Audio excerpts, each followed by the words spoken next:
누가복음 14장 25절에서 33절에 제자 즉 신부가 되는 길을 명확하게 말씀을 해주십니다. 먼저 망대 비유를 들어 말씀하십니다.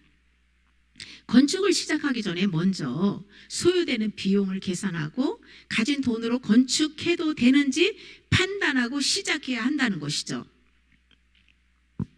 10년 전에 오산에서 이 합천, 이 묘산, 이 산골로 우리가 내려와서 이제 땅을 사고 건축을 하는데 제가 가진 돈 전 재산이 5천만 원이었어요.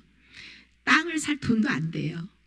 그런데 믿음으로 시작했을 때 하나님께서 어쨌든 땅을 사고 건축을 하는데 가진 돈이 없으니까 저는 은행빚 내지 않고 사람들에게 돈 빌리지 않고 물질 어렵다는 소리 일체 인간의 방법 쓰지 않고 다 내려놓고 오직 기도로 하나님이 이루실 걸 믿고 진행을 하고 만약 도중에 물질이 떨어져서 건축을 멈춰야 된다면 저는 거기서 스탑하겠습니다. 더 이상 하지 않겠습니다. 라는 마음으로 진행을 했잖아요. 그때 하나님께서 그때마다 물질이 필요할 때마다 기적같이 하나님께서 통장에 물질을 주시고 그래서 기적같이 하나님께서 건축을 완공시켜 주시고 빚 한 푼 지지 않고도 그렇게 하나님이 이곳을 세워주셨잖아요. 그리고 또 믿음으로 삶을 해서 날마다 하나님께서 먹고 입고 마시는 모든 문제는 필요를 하나님께서 다 공급하시고 채워주시는 그런 은혜를 받고 살고 있는데요. 인간적으로는 계산할 수 없는 그 일을 오직 믿음으로 했을 때 하나님께서 시작도 가족도 끝도 다 책임져 주신 것을 우리는 경험합니다. 망대 비유는 영혼의 성전, 믿음의 집을 건축하는 것을 교훈해주고 있는데요. 영혼의 구원은 인간의 힘을 할 수 없다는 거예요. 자기가 계산해서 열심히 자기 힘을 의를 쌓으려고 노력하지만은 어느 한계점에서는 더 이상 망대를 지을 수 없고 포기하게 된다는 것이죠. 그래서 영혼 구원의 집은 오직 하나님을 전적으로 신뢰하고 의지할 때에 하나님이 모든 것을 다 이루신다는 것을 깨닫게 해줍니다. 두 번째 비유에서 전쟁하러 나갈 때에 10,000명을 거느린 임금이 20,000명을 이끌고 공격해오는 적을 맞아 싸우게 될 때에 승산이 있는지의 여부를 판단하고 움직여야 한다는 거예요. 전쟁을 해야 될지 화친을 청해야 할지 먼저 냉철하게 판단하라는 것이죠. 이 말씀이 주는 교훈은 예수님을 믿으면 마귀와의 전쟁은 필수라는 거예요. 10,000명으로 20,000명의 군사를 이길 수 없기 때문에 살기 위해서는 화친을 해야 되는 거예요. 그런데 이것은 마귀와 화친하라는 것이 아니고요. 마귀를 허락하신 하나님과 화친하라는 것이죠. 하나님은 우리의 믿음을 성장시키기 위해서 마귀를 연단의 도구로 사용하십니다. 이때 마귀와의 전쟁은 하나님께 속했다는 거예요. 하나님과 관계가 친밀하고 화평하고 하나님과 화친을 해야만 주님이 대신 싸워주신다는 것이죠. 그래서 하나님이 나를 대신하여 싸워주시기 위해서 우리가 취해야 할 태도는 자기의 모든 소유를 버리라는 거예요. 주님께서 타락한 정욕과 죄성으로 끌어안고 있는 모든 소유를 버려야 한다라는 이 망대 비유와 그 전쟁에서 이 싸움의 비유를 결론이에요. 자기 소유를 다 버리라는 것으로 지금 말씀하고 계시잖아요. 망대를 세우듯이 혼이 구원을 이루는 것도 자기의 소유를 버리는 비용으로 이루어지는 것이고 마귀와의 전쟁, 마귀와 영적 전쟁도 자기의 소유를 버릴 때 주님이 대신 싸워주심으로 승리하게 된다는 것을 교훈해 주는 말씀입니다. 우리 힘으로는 영혼의 구원을 완성할 수도 없고 마귀와의 전쟁에서 이길 수가 없습니다. 우리를 구원하고 마귀와의 싸움에서 대신 싸워 이기게 해주실 분은 오직 넘기세요. 우리가 할 일은 믿음으로 자기의 모든 소유를 버려야 한다는 거예요. 주님을 100% 믿으면 나의 모든 소유를 과감하게 내려놓을 수 있습니다. 우리가 아담의 소유를 버리지 않으면 마귀는 합법적으로 역사하고 주님은 또 대신 싸워주실 수가 없는 것입니다. 하나님이 싸워주시도록 하는 방법은 타락한 정욕과 죄성에 지배받는 소유를 내려놓는 거예요. 주님 손에 온전히 맡겨드리는 거예요. 타락한 아담의 소유를 버리지 않으면 주님께서 혼의 구원과 마귀와의 전쟁에서 대신 싸워주실 수 없다는 것입니다.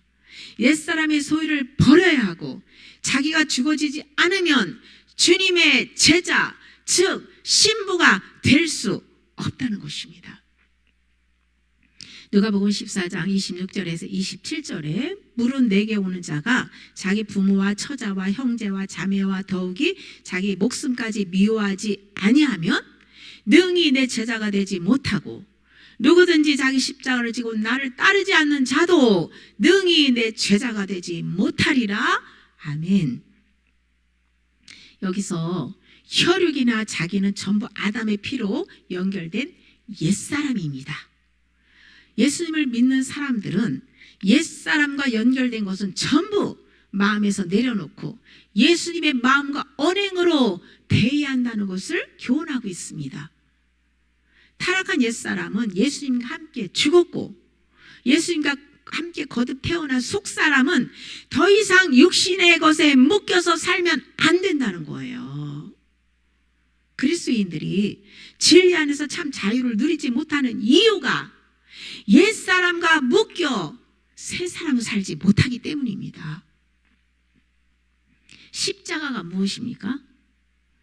예수님께서 선택한 백성들을 구원하기 위해 우리 죄를 대신하여 십자가에 못 박혀 죽으셨잖아요.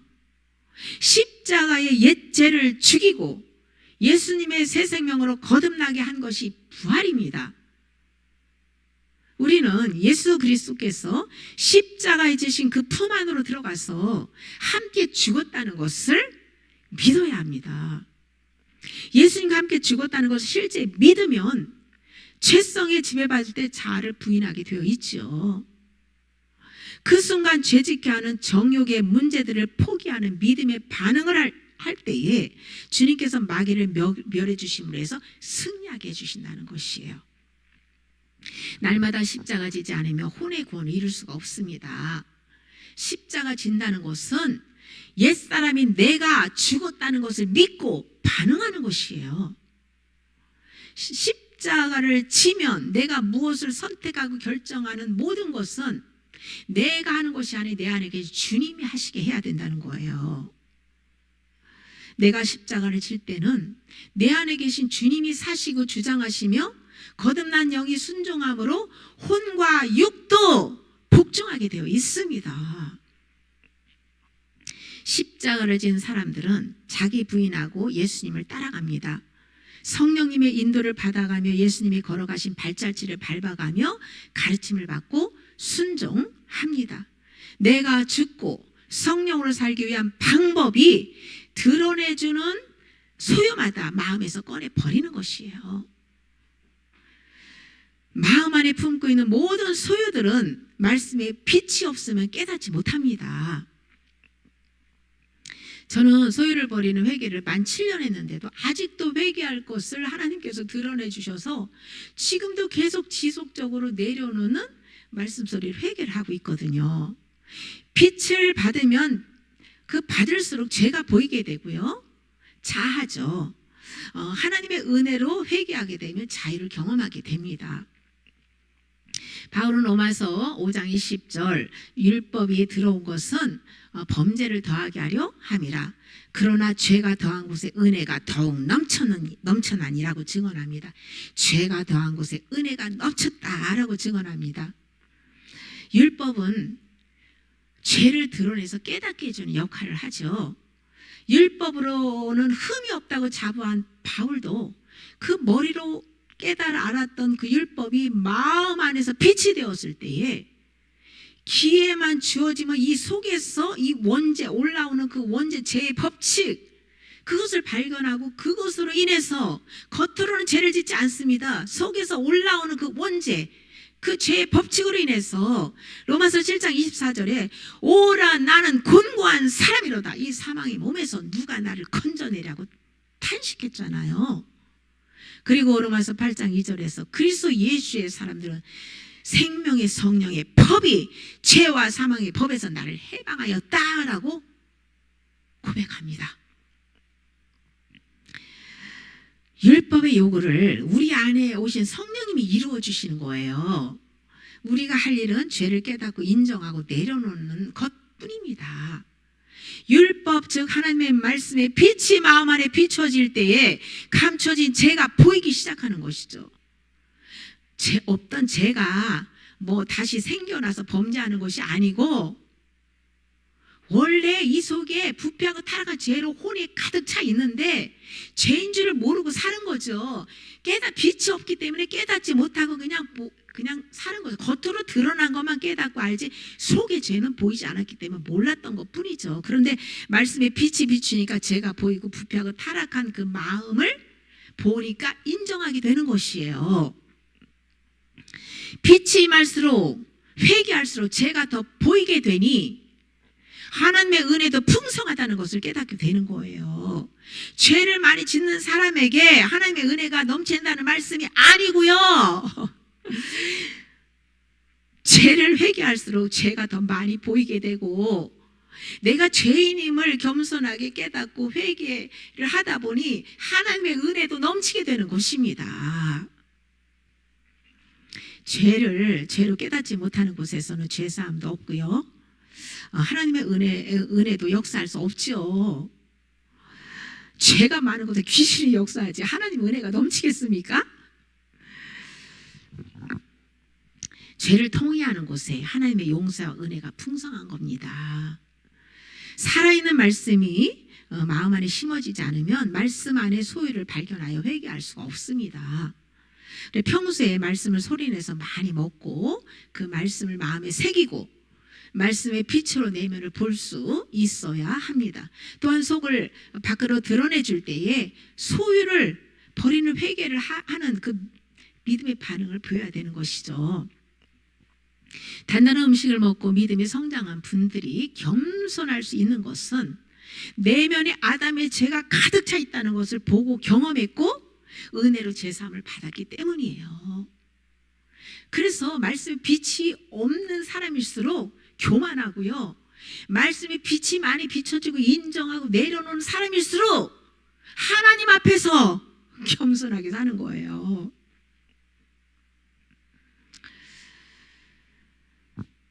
십자가를 진다는 것은 내가 죽었기 때문에 더 이상 옛사람은 살지 않는다는 것이죠. 혼적 생명을 죽이는 소유를 버리고 자기를 부인하는 십자가 가지고 주님을 따라갈 때에 영혼의 구원이 완성되고 마귀와의 싸움에서 대승을 하게 된다는 것입니다. 이들이 장성한 아비의 믿음을 가진 예수님의 신부들입니다.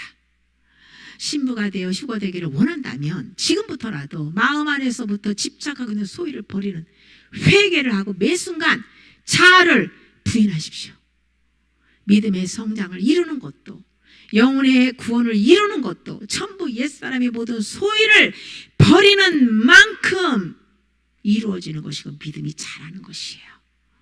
내 믿음이 정체되었다는 것은 소유욕을 버리지 않았다는 것이고 믿음이 자랐다는 것은 그만큼 소유를 마음에서 내려놓고 그 자리에 말씀으로 채웠다는 것을 의미합니다.